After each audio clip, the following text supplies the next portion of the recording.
இப்போது புதிய அறிமுகம் ஆச்சி ஹோட்டல் சாம்பார் 50 கிராம் ரூபாய் 20 மட்டுமே.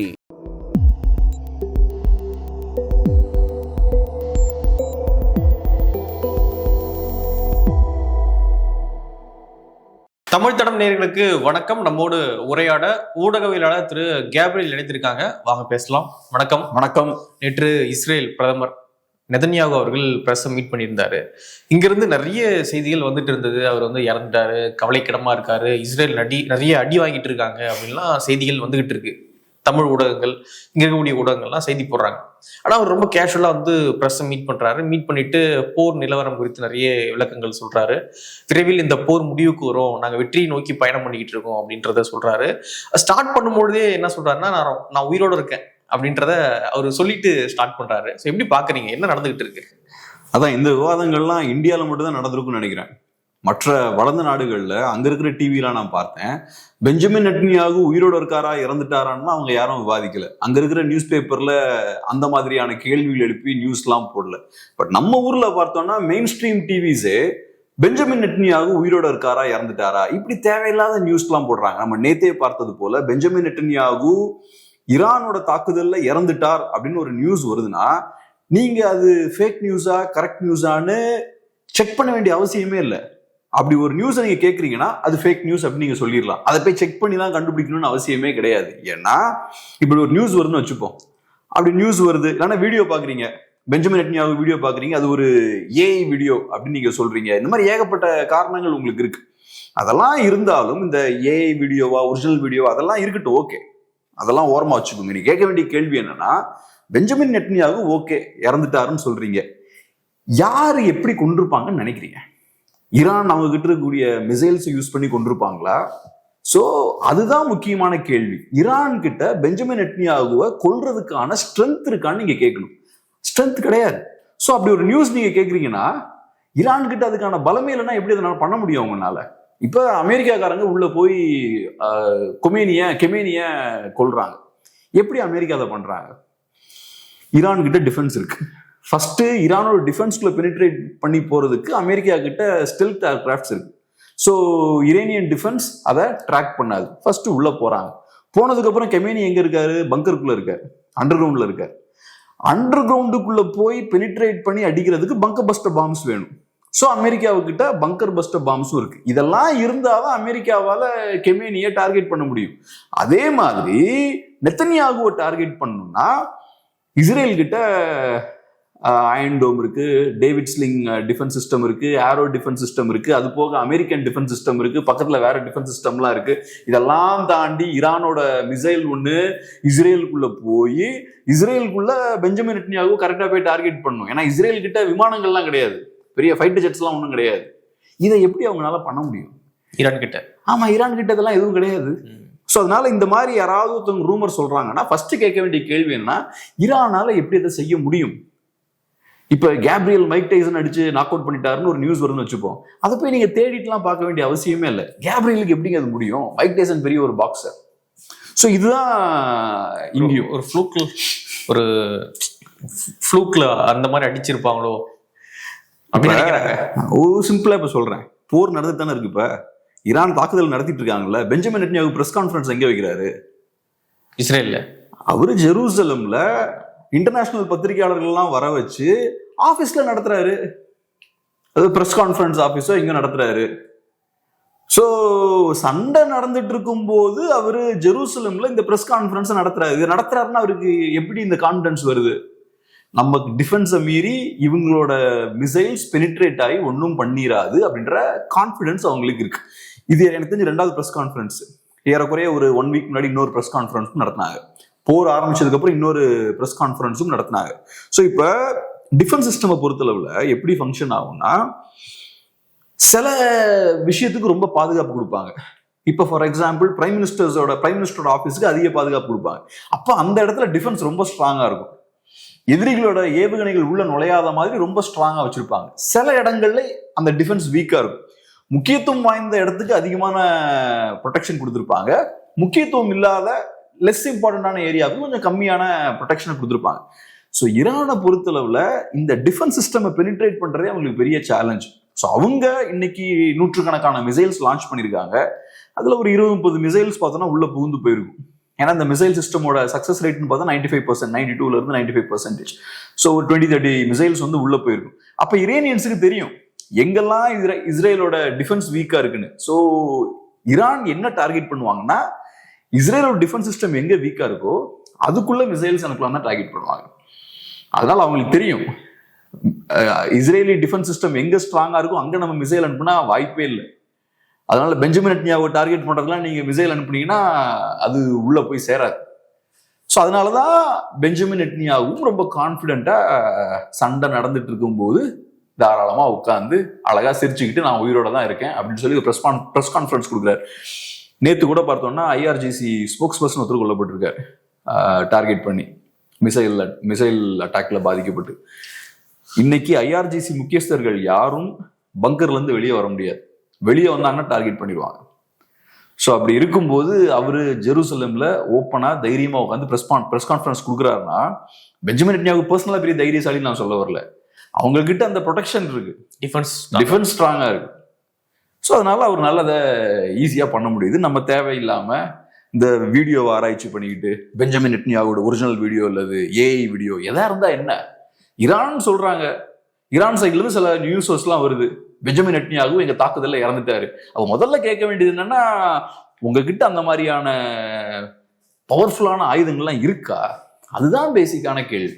ஸோ அந்த கேள்வி கேட்காதனால நம்ம ஊர்ல டாப்பான டிவி சேனல்ல இருந்து யூடியூப்ல இருந்து இது ஏதோ பெரிய விவாதம் மாதிரி விவாதிச்சுட்டு இருக்காங்க. அதுவும் அநியாயத்துக்கு ஃபேக் நியூஸ் ஸ்ப்ரெட் பண்ணிட்டு இருக்காங்க நம்ம யூடியூப் நண்பர்கள்லாம் நிறைய பேர். அநியாயத்துக்கு ஃபேக் நியூஸ். ஏதோ இவங்க கொடுக்குற நியூஸ் கவரேஜ் எல்லாம் பார்த்தா பெஞ்சமின் நெட்டன்யாஹூ பங்கருக்குள்ள ஒளிஞ்சிருக்கிற மாதிரியும் ஈரானோட ஏவுகணைகள் விமானங்கள்லாம் அங்க போய் தாக்குதல் நடத்திட்டு இருக்கிற மாதிரியும் பேசிட்டு இருக்காங்க. இப்ப நான் இங்க இஸ்ரேல்லாம் சப்போர்ட் பண்ணல, ஆனா நீங்க இஸ்ரேல் அடி வாங்கிட்டு இருக்குன்னு நினைச்சீங்கன்னா அது முட்டாள்தனமான நம்பிக்கை. ஸோ நீங்க ஈரானை சப்போர்ட் பண்றது ஒண்ணு, ஆனா ஈரான் தான் ஜெயிச்சிட்டு இருக்குன்னு நினைச்சிட்டு இருக்கிறது வேற ஒண்ணு. ஓகே, அன்பார்ச்சுனேட்லி இது நடந்துட்டு இருக்கு. பட் எனிவே நம்ம கண்டென்ட்டுக்குள்ள போவோம். ஓகே, நேற்று ப்ரெஸ் கான்ஃபரன்ஸ்ல அவர் வந்து ஈரான் இனிமே வந்து நியூக்ளியர் வெப்பன்ஸ் இதெல்லாம் தயாரிக்க முடியாது, பலிஸ்டிக் மிசைல்ஸ் இதெல்லாம் வந்து இனிமே அவங்க ரெடி பண்ண முடியாது, எல்லாத்தையும் நாங்கள் காலி பண்ணிட்டோம், நாங்கள் வெற்றியை நோக்கி பயணம் பண்ணிட்டு இருக்கோம், இன்னும் சில நாட்கள்ல சில நாட்கள் சில மாதங்கள்ல வந்து இந்த கான்ஃபிளிக்ட் முடிவுக்கு வந்துடும் அப்படின்னு இஸ்ரேல் ரொம்ப கான்ஃபிடண்டா சொல்றாங்க. மொத்தம் முடிச்சு விட்டாங்க போலயேங்க. ஆனா இப்படிதான் சொல்லிட்டு இருக்காங்க. இப்ப பெஞ்சமின் நெட்டன்யாஹூ அதை சொன்னாரு பிரஸ் கான்ஃபரன்ஸ்ல. ட்ரம்ப்பும் அதே விஷயத்த சொன்னாரு, நான் எதிர்பார்த்ததை விட ரொம்ப சீக்கிரமாவே நாங்க ஈரானை காலி பண்ணிட்டோம் அப்படி இப்படின்னு பேசினாரு. ஆனா இப்ப வரைக்கும் சண்டை போய்கிட்டு தான் இருக்கு. இப்ப ட்ரம்ப் நினைச்சாருன்னா எப்ப வேணாலும் அதை ஸ்டாப் பண்ணிட்டு ரிவர்ஸ்ல போயிடலாம், நாங்க தான் ஜெயிச்சோம், வெற்றி எங்களுக்கு தான் அப்படின்னு சொல்லிட்டு போயிடலாம். 15,000க்கும் மேற்பட்ட ஸ்ட்ரைக்ஸ் நடத்திருக்காங்க, அட்டாக்ஸ் நடத்திருக்காங்க. அமெரிக்கன்ஸுக்கும் இஸ்ரேலிஸுக்கும் பெரிய பாதிப்பு ஒன்றும் கிடையாது. ஸோ ரைட், நாங்க வந்தோம், நாங்க நினைச்ச மாதிரி எல்லாத்தையும் செஞ்சு முடிச்சிட்டோம், நாங்க கிளம்புறோம்னு போயிடலாம். ஆனா இதுல என்ன சிக்கல்னு பாத்தீங்கன்னா, இப்ப 2 ஏர்கிராஃப்ட் கேரியரோட அமெரிக்கன்ஸ் வராங்க, அது போக பெரிய ஒரு கப்பல் படையை திரட்டிட்டு வராங்க. இப்போ ஒரு 2,500 சோல்ஜர்ஸ் அங்க வர வைக்க போறாங்க. ஒரு பெரிய தாக்குதல் நடத்திட்டாங்க. இந்த மாதிரியான தாக்குதலுக்கான வாய்ப்பு இனிமேல் கிடைக்காது. ஸோ இப்போ ஒரு வாய்ப்பு கிடைச்சிருக்கு, நீங்க பணத்தை பில்லியன்ஸ் ஆஃப் டாலர்ஸ் இன்வெஸ்ட் பண்ணி பெரிய படையை திரட்டி உள்ள கொண்டு வந்தாச்சு. கொண்டு வந்துட்டு ரைட் சும்மா தாக்குதல் நடத்திட்டு நாங்க போவோம் அப்படின்னா அதுல ஒன்றும் யூஸ் கிடையாது. ஏதாவது ஒண்ணு நீங்க செய்யணும், பெருசா ஆட்சி மாற்றமோ ஏதோ ஒண்ணு அங்க பண்ணணும். ஸோ இப்ப வந்துட்டோம், அவங்களோட அந்த ஐஆர்ஜிசி டார்கெட்ஸ் எல்லாம் அடிச்சாச்சு, அடுத்து என்ன பண்ணணுன்றதுல சிக்கல் இருக்கு. அவங்க எதிர்பார்த்த மாதிரி ஈரான் கொலாப்ஸ் ஆகல இன்னும். இஸ்ரேலுக்கும் சரி அமெரிக்காவுக்கும் சரி அவங்களோட அல்டிமேட் டார்கெட் என்னவா இருக்கும்? பெருசா ஆட்சி மாற்றம் எங்களோட குறிக்கோள் இல்லைன்னு அவங்க சொன்னாலும் அவங்களோட இறுதி இலக்கு அங்க ஈரான்ல ஒரு ஆட்சி மாற்றத்தை கொண்டு வரணும் அப்படின்றது அவங்களோட இறுதி இலக்கா இருக்கும். பட் அதை அவங்களால செய்ய முடியல. ஸோ இப்ப பார்த்தோம்னா ஈரானுக்கு என்னன்னா அட்வான்டேஜ் என்னன்னா, ஈரானால இஸ்ரேலுக்கு பெரிய பாதிப்பு ஏற்படுத்த முடியாமல் இருக்கலாம், அமெரிக்காவுக்கு பெரிய பாதிப்பு ஏற்படுத்த முடியாமல் இருக்கலாம். ஆனா ஈரான் நினைச்சாங்கன்னா உலக பொருளாதாரத்துக்கு நிறைய பாதிப்பு ஏற்படுத்த முடியும். இப்ப உதாரணத்துக்கு ஸ்ட்ரெய்ட் ஆஃப் ஹோர்முஸ்ல கப்பல்கள் போகுதுன்னா ஈரான் இன்னைக்கு பலவீனப்பட்டுட்டாங்க. ஆனாலும் அங்க ஒரு திடீர்னு ஒரு நாளைக்கு ஒரு மிசைல் வருதுன்னு வச்சுப்போமே, அது ரிஸ்க். அந்த ரிஸ்க் அந்த கப்பல்கள் எடுக்க முடியாது. கன்னிவெடி ஒரு 4 கன்னிவெடி இருக்குன்னு வச்சுப்போம் கடல்ல, அந்த கன்னிவெடி இருக்கும்போது கப்பல்கள் போக முடியாது. இன்சூரன்ஸ் கம்பெனிஸ் எல்லாம் மிரண்டுருவாங்க. ஸோ இந்த ரிஸ்க் பார்த்தோம்னா இருக்கு. ஸோ ஈரான் பொருளாதார ரீதியா உலகத்துக்கு பெரிய டேமேஜ் ஏற்படுத்துறாங்க. இப்ப நீங்க பார்த்தீங்கன்னா ஈரானோட கேஸ் ஃபெசிலிட்டி அட்டாக் பண்ணாங்க. சவுத் பார் அப்படின்ற கேஸ் ஃபெசிலிட்டி அட்டாக் பண்ணாங்க. ஈரானை பொறுத்தளவு அந்த கேஸ் ஃபெசிலிட்டியை பெரிய அளவில் நம்பியிருக்காங்க. ஈரான்ல இருக்கக்கூடிய மக்களுக்கு தேவையான 80% தேவைகளை அங்கிருந்து வரக்கூடிய கேஸை பயன்படுத்தி தான் அவங்க பூர்த்தி பண்றாங்க. ஸோ ஈரானுக்கு அந்த கேஸ் ஃபெசிலிட்டி, சவுத் பார் அப்படின்ற அந்த கேஸ் ஃபெசிலிட்டி ரொம்ப அவசியம். இதை செஞ்சோடனே அடுத்தது ஈரான் என்ன பண்றாங்க, இவங்க கத்தாருக்கு சொந்தமான ராஸ் லஃபான் அப்படின்ற அந்த கேஸ் ஃபெசிலிட்டி அட்டாக் பண்றாங்க. அது உலகத்திலேயே மிகப்பெரிய ஒரு கேஸ் ஃபெசிலிட்டி. அது இப்போ இன்ட்ரெஸ்டிங்கான ஒரு விஷயம் என்னன்னா, ஈரான் இந்த பக்கம் இருக்கு, கத்தார் இந்த பக்கம் இருக்கு, நடுவுல பெர்ஷியன் கல்ஃப் இருக்கு, கடல் பகுதி நடுவுல பெர்ஷியன் கல்ஃப் இருக்கு. இந்த எண்டுல பார்த்தோம்னா ஸ்ட்ரைட் ஆஃப் ஹுர்முஸ் இருக்கு. ஸோ ஒரு சைட்ல ஈரான், இன்னொரு சைட்ல கத்தார் இருக்கு. அந்த பெர்ஷியன் கல்ஃப் இருக்குல்ல, பெர்ஷியன் கல்ஃபுக்கு அடியில பெரிய கேஸ் ஃபீல்டு இருக்கு. அதுதான் உலகத்திலேயே மிகப்பெரிய கேஸ் ஃபீல்டு. ஏறக்குறைய 10,000 ஸ்கொயர் கிலோமீட்டர் பெருசு. அந்த கேஸ் ஃபீல்ட்ல இருந்து இருக்கக்கூடிய அந்த கேஸ் இருக்குல்ல, அதை ஒரு சைட்ல ஈரான் ஷேர் பண்றாங்க, இன்னொரு சைட்ல கத்தார் அதை ஷேர் பண்றாங்க. ஸோ ஈரானை பொறுத்தளவுல நான் சொன்ன மாதிரி சவுத் பார் அப்படின்ற அந்த ஃபெசிலிட்டி வழியா இவங்க கத்தாரை பொறுத்தளவுல ராஸ் லஃபான் அப்படின்ற அந்த ஃபெசிலிட்டில இருந்து அவங்க எடுத்துட்டு இருக்காங்க. ஸோ ரெண்டு பேருமே ஒரே கேஸ் ஃபீல்ட்ல இருந்தா கேஸ் எக்ஸ்ட்ராக்ட் பண்ணி எடுத்துட்டு இருக்காங்க. ஸோ இப்போ இஸ்ரேல்காரன் என்ன பண்றான், ஈரான் அட்டாக் பண்றான். அப்ப அந்த ஒரே கேஸ் அக்ரிமெண்ட் போட்டிருக்காங்க ரெண்டு பேரும் ஷேர் பண்றதுக்கு. ஈரானால எடுக்க முடியாதுன்ற சூழல் ஏற்படும் போது நீ என்ன எடுக்க விடாம ஸ்டாப் பண்ணா நான் ஒன்னும் எடுக்க விட மாட்டேன், அதான் அவங்களோட லாஜிக். ஸோ டக்குன்னு அவங்க அடுத்தது ராஸ் லஃபானை அட்டாக் பண்றாங்க. இப்போ அந்த கேஸ் ஃபெசிலிட்டிக்கு பெரிய பாதிப்புகள் ஏற்பட்டிருக்கு. இப்ப சொல்லப்படுற விஷயம் என்னன்னா, உலகத்துக்கு தேவையான எல்என்ஜி கேஸ் இருக்குல்ல, 20% இங்க இருந்தா வருது, ராஸ் லஃபான்ல இருந்தா வருது. ஸோ இப்ப ஏற்பட்டிருக்க பாதிப்புகளால என்ன ஆகுதுன்னா, கத்தாரால பெரிய லெவல் எக்ஸ்போர்ட் பண்ண முடியாதுன்ற சூழல் ஏற்படுது. ஏறக்குறைய 15% எக்ஸ்போர்ட் கம்மியாகுன்றாங்க. இப்ப ஏற்பட்டிருக்கக்கூடிய இந்த பாதிப்புகளை சரியாக்குறதுக்கு 3-5 வருஷம் ஆகுன்றாங்க. எனக்கு தெரியும் இதெல்லாம் சாதாரண விஷயம் கிடையாது, பெரிய இன்வெஸ்ட்மெண்ட்லாம் வேணும், 3-5 வருஷம் ஆகும் அது சரி பண்ண அப்படின்ற மாதிரி சொல்றாங்க. ஸோ இப்ப ஓவரால் உலகத்துக்கு வரக்கூடிய கேஸ் சப்ளையை அவங்க கம்மி பண்ணிருக்காங்க. இது ஈரானோட ஸ்ட்ரென்த். ஈரானால டைரக்டா அமெரிக்கா மேல குண்டுகள் போட முடியாமல் இருக்கலாம், இஸ்ரேல் மேல ஜெருசலம் மேல குண்டுகள் போட முடியாம இருக்கலாம், ஆனா இயல்பு வாழ்க்கையை டேமேஜ் பண்ண முடியும், பொருளாதார ரீதியான பாதிப்பை ஏற்படுத்த முடியும். இப்ப யுஏஇ மேல பாம்பு போடுறாங்க, இயல்பு வாழ்க்கை அங்க பாதிக்கப்படும். மிடில் ஈஸ்டுக்கு அது பெரிய சிக்கல். நிறைய முதலீடுகள் இருக்கு. ஃபுல்லா பாத்தீங்கன்னா நல்லா ஒரு மாதிரி இந்த போண்டா கோழி மாதிரி பெரிய செல்வங்கள் அங்க உள்ள இருக்கு, பயங்கரமான வளங்கள் இருக்கு, எல்லாம் சம்பாதிச்சுட்டு இருக்காங்க. நீங்க நடுவுல டும்னு குண்டெல்லாம் போட்டீங்கன்னா எல்லாம் மிரண்டுருவாங்க. வெளிநாட்டு முதலீடுகள் நிறைய. ஆமா, முதலீடுகள் நிறைய இருக்கு, பெரிய பணக்காரர்களுக்கான ஹேவன் அது. ஸோ இப்ப பார்த்தோம்னா இதை பண்றாங்க, டக்குன்னு டெய்லி ஒரு 2-3 ட்ரோன் அனுப்புறது, ஒரு 1-2 மிசைல் அனுப்புறது, இதை அனுப்பிக்கிட்டே இருந்தாங்கன்னா அவங்களுக்கு ஒழுங்கா வியாபாரம் பண்ண முடியாது. அப்புறம் இந்த ராஸ் லஃபான்ல நீங்க அட்டாக் பண்ண மாதிரியான அட்டாக்லாம் நடத்துனீங்கன்னா அது இன்னும் பெரிய பாதிப்புகளை இந்த எண்ணெய் வளங்களை நம்பி இருக்கக்கூடிய, கேஸ் ரிசோர்ஸ் நம்பி இருக்கக்கூடிய நாடுகளுக்கு பெரிய டேமேஜை ஏற்படுத்தும்.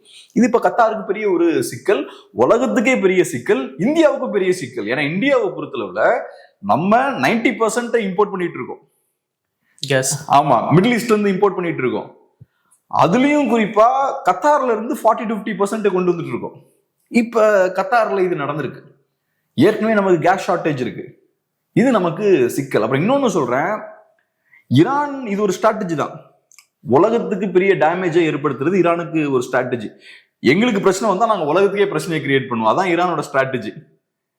ஆனா இதுக்கு ஒரு லிமிட் இருக்கு, ஒரு லெவலை தாண்டி போயாச்சுன்னா இனி உலக நாடுகள்லாம் உள்ள இன்வால்வ் ஆக ஆரம்பிச்சிருவாங்க. இப்ப ட்ரம்ப் தானே சொல்றாரு, ஸ்ட்ரைட் ஆஃப் ஹார்முஸை கிளியர் பண்ணணும், கப்பல் போக்குவரத்தை திரும்ப பழையபடி சரி பண்ணணும், நானும் உள்ள வரேன் ஆனா நீயும் உள்ள வரணும், நான் மட்டும் போக மாட்டேன், மற்ற உலக நாடுகளும் வரணும். இப்போதைக்கு இந்த நாடுகள் என்ன சொல்றாங்க, இல்ல அது சண்டையை நீங்க ஆரம்பிச்சீங்க, நீங்களே பாத்துக்கணும், அது உங்க பிரச்சனை அப்படின்றாங்க. ஆனா இப்ப என்ன சிக்கல்னா, ஸ்ட்ரைட் ஆஃப் ஹார்முஸ்ல போக்குவரத்து இல்லைன்னா உலகத்துக்கே பாதிப்பு ஏற்படுது.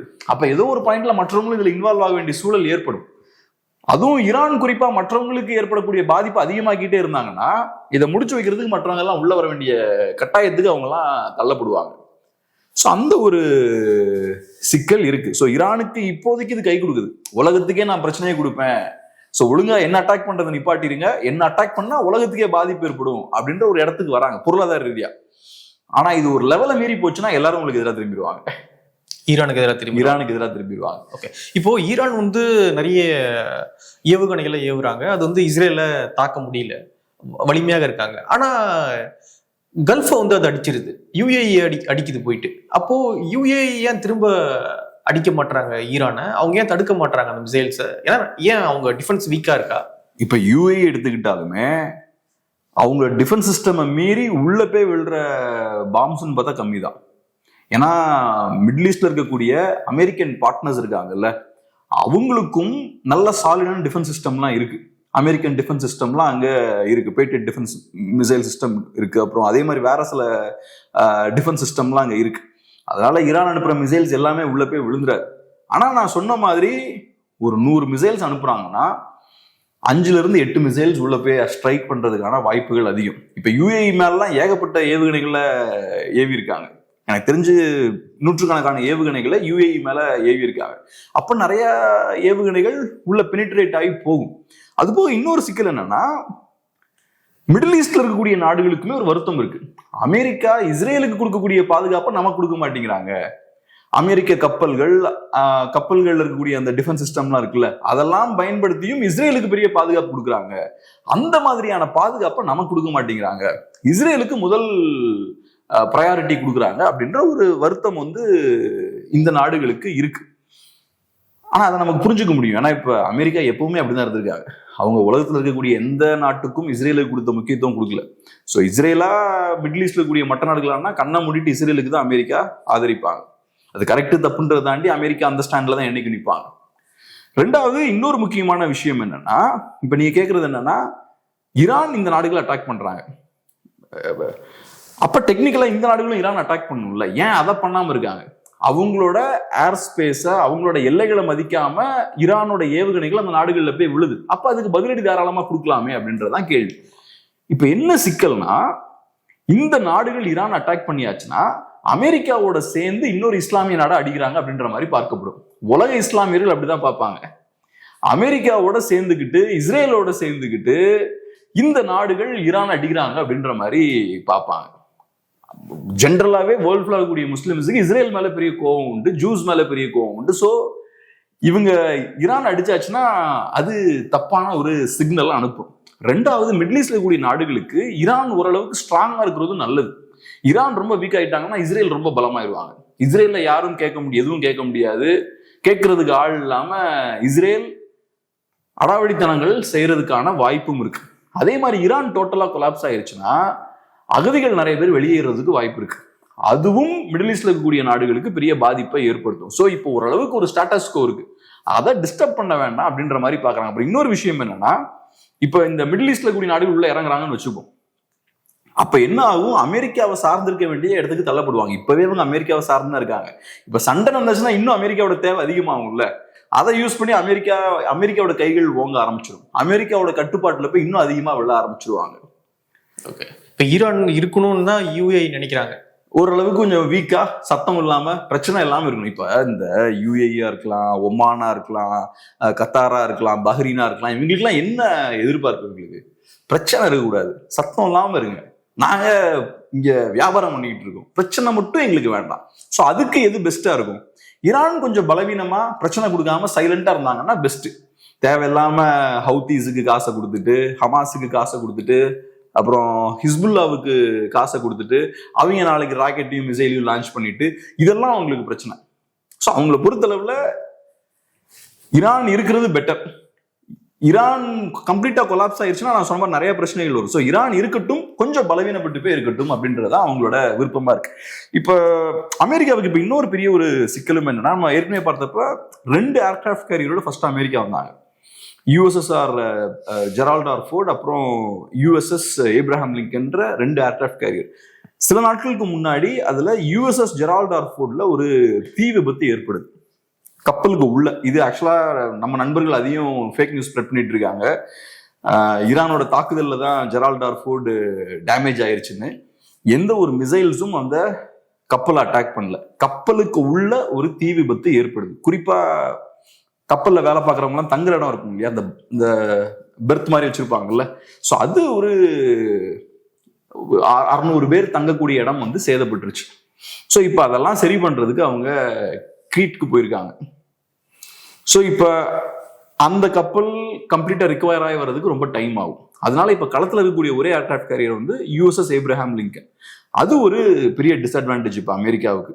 ஸோ 2 ஏர்கிராஃப்ட் கேரியர் சேர்ந்து செய்ய வேண்டிய வேலையை ஒரு ஏர்கிராஃப்ட் கேரியர் இப்ப செஞ்சுட்டு. ஸோ இப்ப அமெரிக்கா என்ன பண்றாங்கன்னா, அடுத்தது USS ஜார்ஜ் H.W. புஷ் இன்னொரு ஏர்கிராஃப்ட் கேரியரை அனுப்புறாங்க. அதோட சேர்ந்த மற்ற கப்பல்களையும் அவங்க அனுப்பி வைக்கிறாங்க இந்த ஏர்கிராஃப்ட் கேரியர் பார்த்த வேலையை செய்யறதுக்காக. அது போக நான் ஏற்கனவே சொன்ன மாதிரி ட்ரிபிளின்னு நினைக்கிறேன், ட்ரிபிளி அப்படின்ற ஒரு கப்பல்லையும் 2500க்கும் மேற்பட்ட ஆம்பிபியஸ் மரீன்ஸ் பார்த்தோம்னா வந்துட்டு இருக்காங்க. ஸோ அந்த ராணுவ வீரர்களும் வந்ததுக்கு அப்புறம் வேற சில விஷயங்கள் அமெரிக்கன்ஸ் பண்ணுவாங்கன்னு நினைக்கிறேன். இப்போ இந்த USS H.W. புஷ் வந்து ஜார்ஜ் H.W. புஷ் வந்து அநேகமா இன்னொரு 1.5 வீக்ஸ்ல வந்துடும். அதே மாதிரி இந்த சோல்ஜர்ஸும் ஏறக்குறைய 1.5 வாரத்துல வந்து சேர்ந்துருவாங்க. அவங்க வந்ததுக்கு அப்புறம் வேற ஏதாவது பெருசா பண்ண முயற்சி பண்ணுவாங்கன்னு நினைக்கிறேன். அப்ப இப்போதைக்கு முடிக்கிற ஆசையில இல்லை இவங்க. இப்ப என்னன்னா, நானுமே எதிர்பார்த்தது என்னன்னா, முடியுன்றதை விட ஒரு பாயிண்ட்டுக்கு மேல இவங்க 2 பேரால சண்டை போட முடியாதுன்னு நான் எதிர்பார்த்தேன். ஏன்னா மிசைல்ஸ் லான்ச் பண்ணிட்டே இருக்க முடியாது. இப்ப அது ஆக்சுவலா ஒரு வகையில உண்மைதான். ஈரானால இப்ப முன்னா மாதிரி தாக்குதல் நடத்த முடியல. இப்ப இந்த 12 days வாரே எடுத்துக்கிட்டோம்னா, ஃபர்ஸ்ட் 2-3 நாள் பயங்கரமா தாக்குதல் நடத்தினாங்க. அப்புறம் ஒரு 10 நாள் ஆனதுக்கு அப்புறம் மிசைல்ஸ் எல்லாம் லான்ச் பண்ண முடியல. ஏன்னா எங்க கிட்ட அதாவது மிசைல்ஸ் கிடையாது. மிசைல்ஸ் நீங்க சும்மா 2 நாள்ல உற்பத்தி பண்ண முடியாது. அப்ப போக போக கம்மி ஆகும். இப்ப அது நடக்குது. மிசைல்ஸோட அந்த எண்ணிக்கை பெரிய லெவல்ல கம்மியாகுது. ஆனா சிக்கல் என்னன்னு பார்த்தோம்னா, ஈரான் சரண்டர் ஆக மாட்டேங்கிறாங்க. ஈரானை எப்படி சரண்டர் ஆக வைக்கிறது, அங்கதான் சிக்கல். இப்ப ஈரான் கிட்ட இருந்து வரக்கூடிய தாக்குதல்கள் பெரிய அளவுல கம்மியாயிருச்சு. இப்ப ஏறக்குறைய 95% கம்மியாயாச்சு. ஃபர்ஸ்ட் 100 மிசைல் லான்ச் பண்ணாங்கன்னா இப்போ ஒரு 5 மிசைல் லான்ச் பண்றாங்க. ஆனா அவன் மிசைல் லான்ச் பண்ற வரைக்கும் இவங்க எல்லாத்துக்கும் பிரச்சனை தான். எந்த மிசைல் எங்க வந்து அடிக்கும்னு தெரியாது, கப்பல்கள் போக முடியாது, வியாபாரம் பண்ண முடியாது, பதட்டமான ஒரு சூழல் தான் இருக்கும். எல்லாமே சிக்கல் தான். சோ இவங்களை சரண்டர் பண்ண வைக்கிறதுக்கு என்ன பண்ணலாம், அதுதான் இப்ப சிக்கல். சோ அதை செய்யறதுக்கு ஆப்ஷன்ஸ் ரொம்ப கம்மியா இருக்கு. களத்துல இறங்கலாமா, கார்க் அப்படின்ற அந்த தீவை பத்தி பேசணும்ல, அந்த தீவை கைப்பற்றலாமா, இந்த மாதிரி சில ஆப்ஷன்ஸ் அவங்க கையில இருக்கு. என்ன பண்ண போறாங்கன்னு தெரியல. நம்ம அசியூம் பண்றது என்னன்னா, மேபி கார்க் அப்படின்ற அந்த தீவை கைப்பற்றுவதற்கு வாய்ப்பு இருக்கு. ஏன்னா ஈரானோட எண்ணெய் வளங்களை பொறுத்தளவுல அந்த தீவு வழியா தான் எக்ஸ்போர்ட் பண்றாங்க. ஏன்னா ஈரானை சுத்தி இருக்கக்கூடிய அந்த கோஸ்ட் லைன் இருக்குல்ல, கடலோர பகுதிகள்லாம் இருக்குல்ல, அது ரொம்ப ஷாலோவா இருக்கும், ஆழம் கம்மியா இருக்கும். ஸோ டைரக்டா அங்கிருந்து அவங்க இந்த வாட்டர் டேங்கர்ஸ், இந்த ஆயில் டேங்கர்ஸ் வழியா அனுப்ப முடியாது. அதனால இந்த கார்க் அப்படின்ற அந்த தீவுக்கு எண்ணெய அந்த பைப் லைன் வழியா அனுப்பி அங்கிருந்து அவங்க எக்ஸ்போர்ட் பண்றாங்க. ஸோ இப்போ அமெரிக்கன்ஸ் அந்த தீவை கைப்பற்றியாச்சுன்னா ஈரானோட பொருளாதாரத்தை முடக்கிடலாம். அதாவது ஒருத்தர் கமெண்ட் பண்ணியிருந்தாரு, அமெரிக்கா அதை கைப்பற்றியாச்சுன்னா ஈரான் அந்த தீவியை அட்டாக் பண்ணிடுவாங்கன்னு. அது பண்ண மாட்டாங்க. ஏன்னா ஈரானோட பொருளாதாரமே அந்த தீவை நம்பி தானே இருக்கு. அதனால ஈரான் அதை கண்டிப்பா பண்ண மாட்டாங்க. பட் இருந்தாலும் அமெரிக்கன்ஸுக்கு அது சிக்கல் தான். அந்த தீவை எடுத்தது கைப்பற்றி பத்திரமா வச்சுக்கணும். ஈரான் கண்டிப்பா தாக்குதல் நடத்துவாங்க. இப்ப எப்படி இந்த ராஸ்லஃபான் ஃபெசிலிட்டி அட்டாக் பண்ணாங்க, கேஸ் ஃபெசிலிட்டியை, அவங்கள ரொம்ப நெருக்கினா சில தாக்குதல் நடத்துறாங்க பாருங்க, அதே மாதிரி இதையும் அவங்க செய்வாங்க. இந்த தீவு ஏன்னா ரொம்ப முக்கியமான ஒரு தீவு. ஸோ மேபி அதை பண்ணலாம். மேபி அது ஒரு ஆப்ஷன் அமெரிக்கன்ஸுக்கு. இல்லைன்னா ஸ்ட்ரெயிட் ஆஃப் ஹொர்மூஸை விடுவிக்கிறதுக்கான சில வேலைகளையும் அவங்க பண்ணலாம். சோல்ஜர்ஸ் அந்த சைடில் இறக்கி விட்டு, ஆம்பிபியஸ் சோல்ஜர்ஸ் தான் வராங்க, ஆம்பிபியஸ் ஆப்ரேஷன்ஸுக்கு ட்ரெயின் ஆனவங்க தான் வராங்க. இந்த கப்பல்களில் வந்து கரையில் இறங்கி ஒர்க் பண்ணுறவங்க. ஸோ அதனால மேபி அந்த மாதிரி விஷயங்கள் மேபி பண்ணலாம். தெரியல என்ன ஆப்ஷன் மைண்ட்ல ட்ரம்ப் வச்சிருக்காருன்னு நமக்கு தெரியல. ஈரானுமே வந்து ஹொர்முஸ் வழியே போக டாக்ஸ் வாங்க போறாங்க, நிறைய வரிகள் வாங்க போறாங்க அந்த வழியா அப்படின்ற மாதிரியான செய்திகள்லாம் வருது. நிறைய வரிகள் பணத்தை வாங்கிட்டு நாங்கள் அலோவ் பண்றோம் அப்படின்ற மாதிரியான ஒரு இடத்துக்கு நெருக்கடி, பொருளாதார நெருக்கடி காரணமாக இப்படி ஒரு திட்டத்திலையும் அவங்க இருக்காங்க அப்படின்ற மாதிரியான செய்தி வருது. அப்படிலாம் எதுவும் பண்ண முடியாதுங்க. இப்ப அப்படிலாம் பண்ணாங்கன்னா எல்லாரும் சேர்ந்து ஈரானை தூக்கி போட்டுருவாங்க. இப்போதைக்கு அமெரிக்காவும் இஸ்ரேலும் மட்டும் தான் ஈரானை சண்டை போட்டுருக்காங்க. நாளைக்கு இந்த வழியா போறவங்க எல்லாம் என்கிட்ட காசு கொடுத்துட்டு தான் போகணும்னா ரைட்டு எல்லாரும் சேர்ந்து போய் தூக்கி வெளில போட்டுருவாங்க ஈரானை. அப்படிலாம் பண்ண முடியாது ஈரானால. ஸோ அதனால நான் சொல்ற மாதிரி ஈரானுக்கு ஒரு லிமிட் இருக்கு. லிமிட்டை தாண்டி எல்லாத்துக்கும் பிரச்சனை கொடுத்தாங்கன்னா எல்லாரும் சேர்ந்துருவாங்க. இப்போ ஆயிலும் வெளியே போக முடியல, விற்க முடியல, ஒன்றும் பண்ண முடியல, செலவும் போயிட்டு இருக்கு, ஏன்னா போர் நடந்துகிட்டு இருக்கு. அப்போ என்னதான் பண்ணுவாங்க? வருமானத்துக்கு இன்கம் வேணும்ல அந்த நாட்டுக்கு. ஒன்றும் பண்ண முடியாது. சைனாட்ட இருந்து வரக்கூடிய வருமானம் தான் இப்ப சைனாவுக்கு போறதுக்கு அனுமதிக்கிறாங்க, சைனீஸ் கப்பல்கள் போறதுக்கு அனுமதிக்கிறாங்க. ஸோ ஈரான்ல இருக்கக்கூடிய எண்ணெய் சைனாவுக்கு போகுது. பெரிய லெவல்ல எண்ணெய் சம்பந்தப்பட்ட இடங்களையும் நேச்சுரல் கேஸ் சம்பந்தப்பட்ட இடங்களையும் அமெரிக்கா அட்டாக் பண்ணல. இன்ஃபேக்ட் இப்ப இஸ்ரேல் தாக்குனாங்கல்ல சவுத் டார்கெட்டை, அது எங்களுக்கு தெரியாதுன்ட்டாங்க அமெரிக்கா. அது போக இனிமேல் இஸ்ரேல் அதை பண்ணக்கூடாதுன்னு சொல்லியிருக்காங்க. ஏன்னா அமெரிக்காவை பொறுத்தளவுல அவங்களோட பொருளாதாரத்தை பாதிக்கக்கூடிய விஷயங்கள் பண்ண வேண்டாம் அப்படின்ற மாதிரி பாக்குறாங்க. ஒண்ணு. ரெண்டாவது, ஈரான்ல இருக்கக்கூடிய எண்ணெய் வளங்களை நீங்க அட்டாக் பண்ணீங்கன்னா இன்டர்நேஷனல் மார்க்கெட்ல எண்ணெயோட ரேட் இன்க்ரீஸ் ஆயிரும். ஏன்னா ஆயில் சப்ளை கம்மி ஆயிரும். இப்ப சைனாவுக்குலாம் இவங்க ஆயில் சப்ளை பண்ணிட்டு இருக்காங்க. நாளைக்கு ஈரான்ல இருந்து ஆயில் போறலாம், சைனா இன்டர்நேஷனல் மார்க்கெட்ல இருந்து ஆயில் வாங்க ஆரம்பிச்சிருவாங்க. வாங்கினா ரேட்டு எகிர ஆரம்பிச்சோம். ஏற்கனவே ஒரு பேரலோட ரேட்டு $115. அப்ப இன்னும் அதிகமா எண்ணெய் விலை அதிகரிக்கும். ஸோ அதனால அமெரிக்கா ரொம்ப கவனமா இருக்காங்க. எண்ணெயோட பிரைஸ் பெருசா இன்க்ரீஸ் ஆகக்கூடாது. ஸோ அதனால ஈரானோட ஆயில் ரிசோர்ஸை டச் பண்ணாதீங்க, கேஸ் ரிசோர்ஸை டச் பண்ணாதீங்கன்றதுல அமெரிக்கா கவனமா இருக்காங்க. ஆனா இஸ்ரேல் அதை காது கொடுத்து கேட்கறதா இல்ல. எனக்கு என்ன வந்ததுன்னு அவங்க பாட்டுக்கு அடிக்கிறாங்க. இன்ஃபேக்ட் ஒரு விஷயம் என்னன்னா, அமெரிக்காவுக்குமே பெரிய பாதிப்பு கிடையாது. பெட்ரோல் விலையெல்லாம் அதிகரிக்கிறதால அமெரிக்காவுக்கு பெரிய பாதிப்பு கிடையாது. ஏன்னா அவங்க ஆயில் ப்ரொடியூசிங் நேஷன், அவங்களுக்கு சர்ப்ளஸ் இருக்கு, அவங்க எக்ஸ்போர்ட் பண்ணிட்டு இருக்காங்க. ஸோ டொமஸ்டிக்கா அவங்களுக்கு தேவையான எண்ணெய் அவங்களே உற்பத்தி பண்ணிட்டு தான் இருக்காங்க. ஸோ அதனால அமெரிக்காவுக்குமே பெரிய பாதிப்பு கிடையாது. பட் இருந்தாலும் சர்வதேச அளவுல பாதிப்பு ஏற்பட்டு அது அமெரிக்காவுக்கு சிக்கல் தான். உலக நாடுகள் அமெரிக்கா மேல அழுத்தம் போடுவாங்க. இந்த சிக்கல் இருக்கு. ஸோ அதனால ஈரான் அந்த எக்ஸ்ட்ரீமுக்குலாம் போனாங்கன்னா சிக்கல் தான். ஈரான் ஒன்றும் பிரிட்டன் கிடையாது. முன்னாடி கொலோனியல் ரூல் இருக்கும்போது பிரிட்டிஷ்காரங்க இந்த மாதிரி உங்க கப்பல் இந்த வழியா போகணும்னா எங்களுக்கு காசு கொடுக்கணும், ஏன்னா அவங்ககிட்ட பெரிய நேவி இருந்தது. ஒரு சட்டம் போட்டான்னா அந்த சட்டத்தை நிலைநிறுத்த இராணுவ பலமும் அந்த சக்தி எல்லாம் இருந்தது. இவங்க இல்ல இந்த வழியா போகணும்னா என்கிட்ட காசு கொடுத்துட்டு தான் போகணும்னா அப்புறம் பார்ப்பாங்க, எல்லாரும் அடுத்ததுக்கு அப்புறம் வந்து நிற்பாங்க. அதெல்லாம் ஈரானால பண்ண முடியாது. பார்க்கலாம். நிறைய விஷயங்களை கூட பகிர்ந்துட்டீங்க. நன்றி. நன்றி.